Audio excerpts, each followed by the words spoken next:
வணக்கம். மாலை முரசு செய்திகளை விரிவாக பார்ப்பதற்கு முன் முதலில் தற்போதைய நேரத்திற்கான தலைப்புச் செய்திகளை பார்க்கலாம். பிரேசில் லெஜண்ட் மற்றும் இந்தியா ஆல் ஸ்டார்ஸ் கலந்து போட்டி சென்னையில் நடந்தது மகிழ்ச்சி அளிப்பதாக முதலமைச்சர் பெருமிதம். நன்கு படித்து தைரியமாக விளையாடி நியாயமான வெற்றியை பெறுங்கள் என மாணவர்களுக்கு அறிவுரை.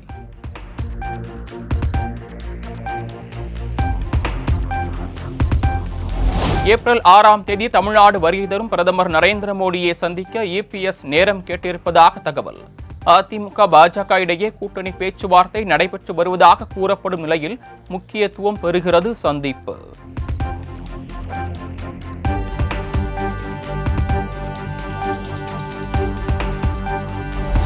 திரௌபதி அம்மன் கோயிலை வைத்து சீமான் அரசியல் நாடகம் செய்வதாக இந்து சமய அறநிலையத்துறை அமைச்சர் சேகர் பாபு குற்றச்சாட்டு.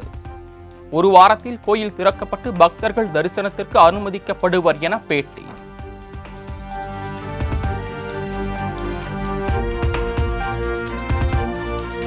கோடை வெயிலால் தவிக்கும் பறவைகளுக்கு நீரும் உணவும் கொடையாக அளிப்போம். பறவைகளுக்கு உணவளிக்கும் புகைப்படங்களை எக்ஸ் தளத்தில் பதிவிட்டு முதலமைச்சர் வேண்டுகோள்.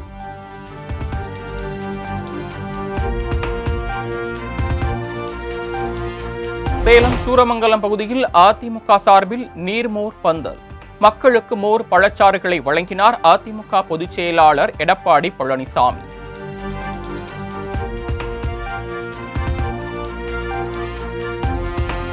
முதலீடுகளை ஈர்க்க மேற்கொள்ள வேண்டிய நடவடிக்கைகளை தமிழக அரசு ஆராய வேண்டும். சீன மகிழுந்து நிறுவனத்தின் 85,000 கோடி ரூபாய் முதலீடு ஹைதராபாத்திற்கு சென்றதாக வெளியான தகவலை சுட்டிக்காட்டி பாமக தலைவர் அன்புமணி அறிக்கை.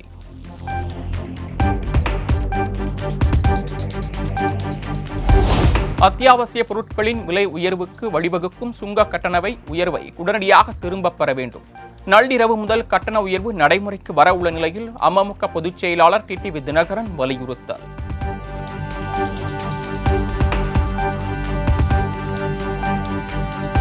கடலூர் மாவட்டம் அதர்நத்தம் கிராமத்தில் விசிக நிர்வாகி நிலத்தில் கள்ள நோட்டு அச்சடித்தது கண்டுபிடிப்பு. போலீசாரின் அதிரடி சோதனையில் வாக்கி டாக்கி, லேப்டாப், ஏர்கன், பணம் என்னும் இயந்திரம் பறிமுதல்.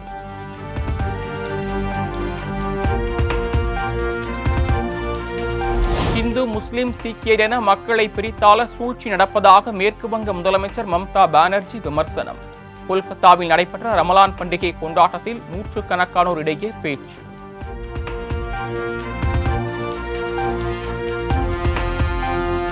குஜராத் மாநிலம் அகமதாபாத்தில் நடைபெற்ற ரமலான் சிறப்பு தொழுகையில் ஏராளமானோர் பங்கேற்பு. டெல்லி, ஆந்திரா, மத்திய பிரதேசம் என நாடு முழுவதும் தொழுகையில் ஈடுபட்ட இஸ்லாமிய பெருமக்கள்.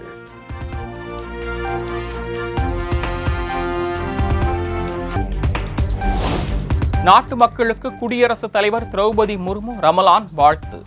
அனைவரது வாழ்க்கையிலும் அமைதி, முன்னேற்றம், மகிழ்ச்சியை கொண்டு வரட்டும் என வாழ்த்து செய்தி.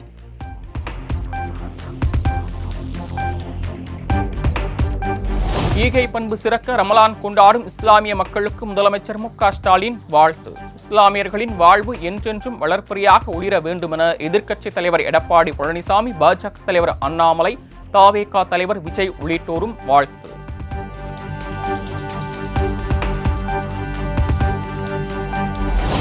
அனைத்து இஸ்லாமிய மக்களின் மீதும் அல்லாவின் அன்பும் ஆசீர்வாதமும் மழையாய் பொழியட்டும். புதுச்சேரி மாநில பாஜக துணைத் தலைவர் GNS ராஜசேகரன் ரமலான் வாழ்த்து.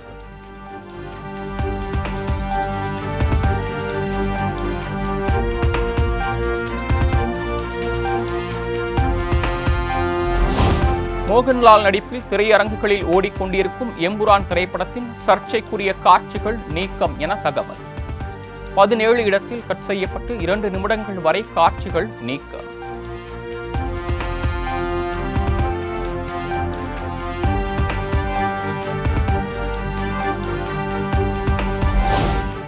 எம்புரான் படத்தில் உள்ள சர்ச்சைக்குரிய காட்சிகள் விவகாரத்தில் என் மகனை மட்டும் பலிகடா ஆக்க சிலர் முயற்சிக்கின்றனர். பிருத்திவிராஜின் தாயார் மல்லிகா வேதனை.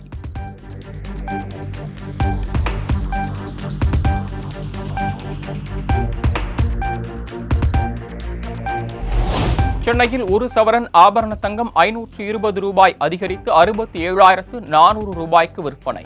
கிராம் ஒன்றுக்கு 65 ரூபாய் உயர்ந்து 8425க்கு விற்கப்படுகிறது.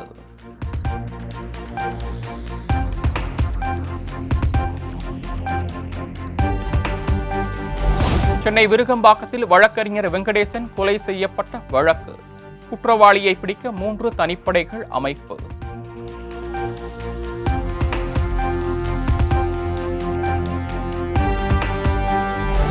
சென்னை மெரினா கடலில் குதித்து 2 பெண்கள் தற்கொலை முயற்சி. தாய் தந்தையின் விவாகரத்து முடிவால் உயிரை மாய்த்துக் கொள்ள முயன்ற இளம் பெண்கள் காவலர்களால் பத்திரமாக மீட்பு.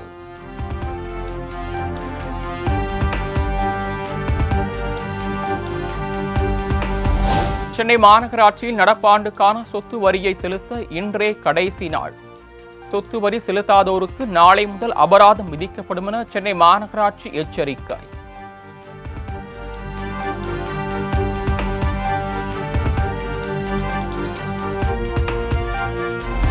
பொது இடங்களில் உள்ள அரசியல் கட்சி கொடிக்கம்பங்களை அகற்ற வேண்டுமென உயர்நீதிமன்ற மதுரை கிளை உத்தரவிட்ட விவகாரம். அகற்றப்படாத கொடிக்கம்பங்கள் மீது நோட்டீஸ் ஒட்டிய நெடுஞ்சாலைத்துறை அதிகாரிகள்.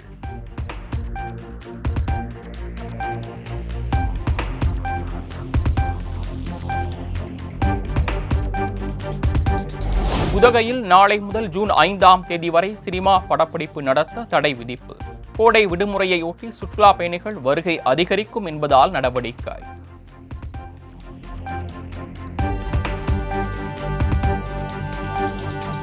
தென் திருவண்ணாமலை என போற்றப்படும் போடி பரமசிவன் கோயிலில் குடமுழுக்கு விழா. ராசிபுரம் கருப்பனார் கோயிலில் நடந்த கும்பாபிஷேக விழாவிலும் ஏராளமானோர் பங்கேற்பு.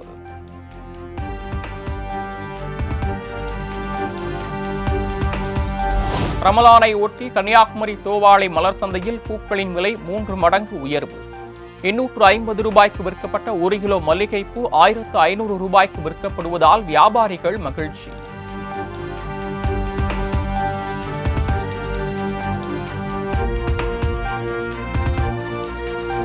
பிரதமர் அலுவலக துணை செயலாளராக உள்ள நிதி திவாரி பிரதமரின் தனிச் செயலாளராக நியமனம். மத்திய அமைச்சரவை ஒப்புதல்.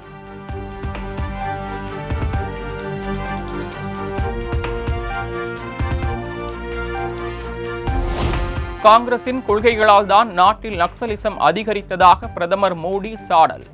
ஏழை பழங்குடியினரின் தேவைகளை ஒருபோதும் காங்கிரஸ் கவனித்ததில்லை எனவும் குற்றச்சாட்டு.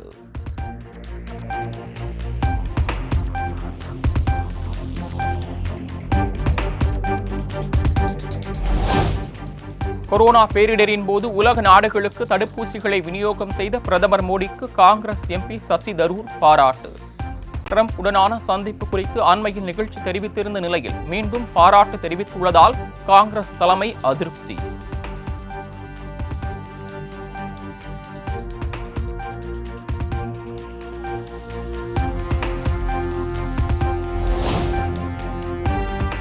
தனது ஓய்வை அறிவிப்பதற்காக பிரதமர் நரேந்திர மோடி RSS தலைமை அலுவலகத்திற்கு சென்றாரா? கடந்த 10 ஆண்டுகளில் முதன்முறையாக நாக்பூர் அலுவலகத்திற்கு மோடி சென்ற நிலையில் சிவசேனா உத்தவ் பிரிவு MP சஞ்சய் ராவ் பரபரப்பு பேட்டி.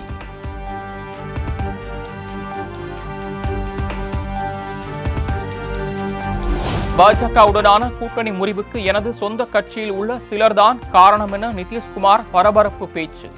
2 முறை தவறு செய்துவிட்டேன், இனி ஒருபோதும் பாஜகவை கைவிட மாட்டேன் என அமித்ஷா முன்னிலையில் திட்டவட்டம்.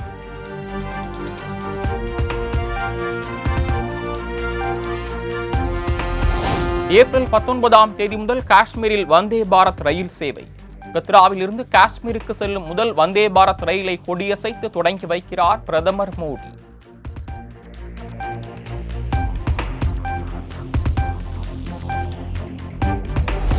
போக்குவரத்து விதிமுறைகளுக்கான ஈசலான் அபராதத்தை 3 மாதங்களுக்குள் செலுத்தவில்லை என்றால் ஓட்டுநர் உரிமம் ரத்து செய்ய வாய்ப்பு.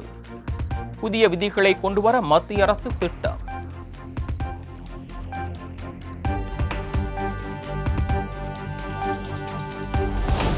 தேசிய நெடுஞ்சாலைகளில் வாகனங்களுக்கான சுங்க கட்டணம் நாளை முதல் உயர்வு. திருத்திய புதிய கட்டணம் வசூலிக்கப்படும் என தேசிய நெடுஞ்சாலை ஆணையம் தகவல்.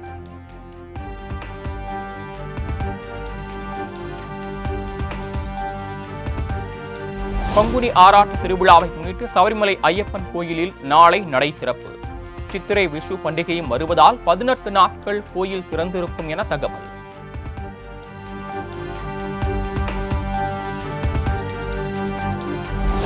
சைத்திர நவராத்திரி விழாவையொட்டி டெல்லியில் உள்ள அம்மன் கோயில்களில் குவிந்த பக்தர்கள். உத்தரப்பிரதேசம் உள்ளிட்ட மாநிலங்களிலும் அம்மன் கோயில்களில் பக்தர்கள் சிறப்பு வழிபாடு.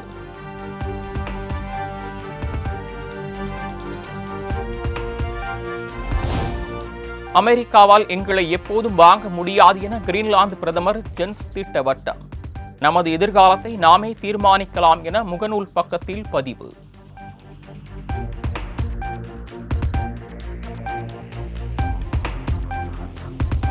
சளி, கிருமி தொற்று, நீரிழிவு நோய் உள்ளிட்டவைகளுக்கான 103 மருந்துகள் தரமற்றவை என கண்டுபிடிப்பு. பரிசோதனையில் வெளியான அறிக்கையின் அடிப்படையில் தரமற்ற மருந்துகளுக்கு தடை விதித்து மத்திய மருந்துகள் கட்டுப்பாட்டு வாரியம் உத்தரவு.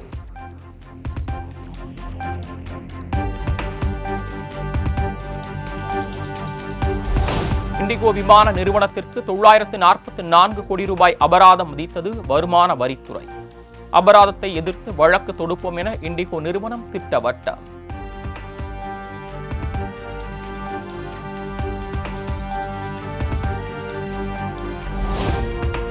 உத்தரப்பிரதேசத்தில் ஒரே நாளில் 582 நீதிபதிகளை பணியிட மாற்றம் செய்து அலகாபாத் உயர்நீதிமன்றம் உத்தரவு. அதிகபட்சமாக கான்பூர் மாவட்டத்தில் 13 நீதிபதிகள் பணியிட மாற்றம்.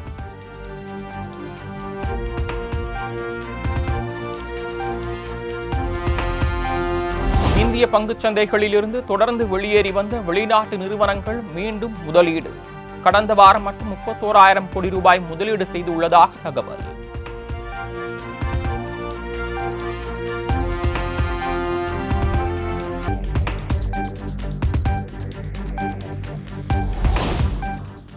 நிலநடுக்கத்தால் நிலைகுலைந்து போன மியான்மரில் உயிரிழந்தோர் எண்ணிக்கை 1700 அதிகரிப்பு. ஆங்காங்கே உடல்கள் கண்டெடுக்கப்பட்டு வருவதால் பலி எண்ணிக்கை உயர வாய்ப்புள்ளதாக மியான்மர் ராணுவம் அச்சம்.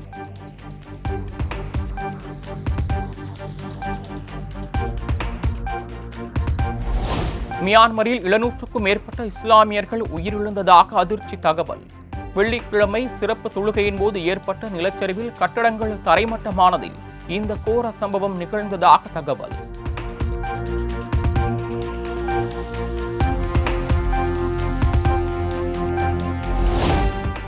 அமெரிக்காவுடன் அணுசக்தி திட்டம் தொடர்பாக ஒப்பந்தம் செய்ய வேண்டும். இல்லையென்றால் ஈரான் மீது குண்டுகளை வீசுவோம் என அதிபர் டிரம்ப் இறுதி எச்சரிக்கை.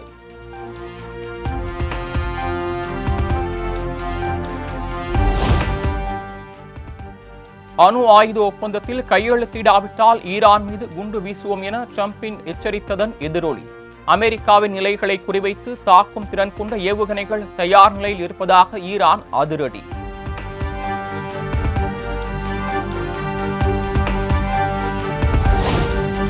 ரஷ்யாவின் கச்சா எண்ணெய்க்கு வரி விதிக்கப்படும் என்று அமெரிக்க அதிபர் டிரம்ப் எச்சரிக்கை. உக்ரைன் அதிபர் ஜெலன்ஸ்கியை புதின் விமர்சித்ததற்கும் டொனால்ட் டிரம்ப் எதிர்ப்பு.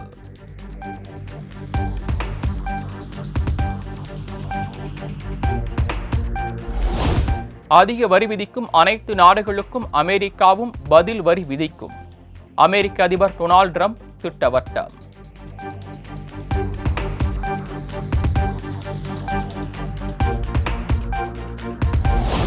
திபெத்தில் அதிகாலை 3 மணி அளவில் லேசான நிலநடுக்கம்.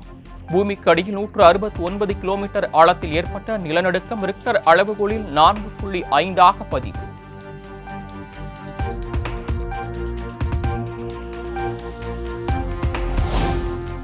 IPL கிரிக்கெட் தொடரில் ராஜஸ்தான் ராயல்ஸ் அணி அபார வெற்றி. 6 ரன்கள் வித்தியாசத்தில் சென்னை சூப்பர் கிங்ஸ் அணியை வீழ்த்தி அபாரம்.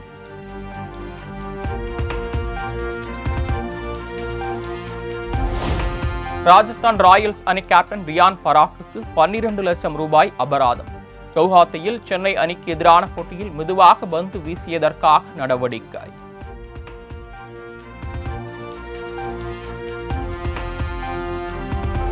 நடப்பு IPL தொடரில் 3வது போட்டியில் 3வது முறையாக ஸ்டம்பிங் மூலம் பேட்ஸ்மேனை அவுட் செய்த டோனி. டோனியின் அசாத்திய ஸ்டம்பிங் திறனை இணையத்தில் புகழ்ந்து தள்ளும் CSK ரசிகர்கள்.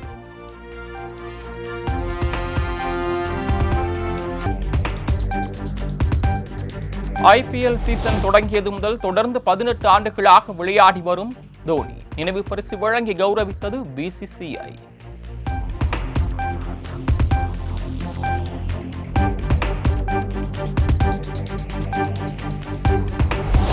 ஆஸ்திரேலியாவுக்கு பயணம் மேற்கொண்டு இந்திய கிரிக்கெட் அணி விளையாடும் போட்டிகளுக்கான அட்டவணை வெளியீடு. 3 ஒருநாள் மற்றும் 5 T20 போட்டிகள் கொண்ட தொடர் அக்டோபரில் தொடங்கி நவம்பரில் முடிகிறது.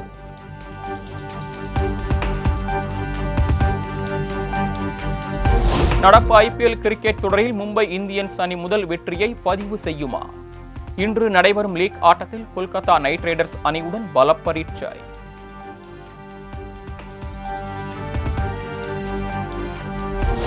சென்னையில் நடைபெற்ற சர்வதேச கால்பந்து போட்டியில் பிரேசில் அணி அபார வெற்றி. 2-1 என்ற கோல் கணக்கில் இந்திய அணியை வீழ்த்தி அசத்தல்.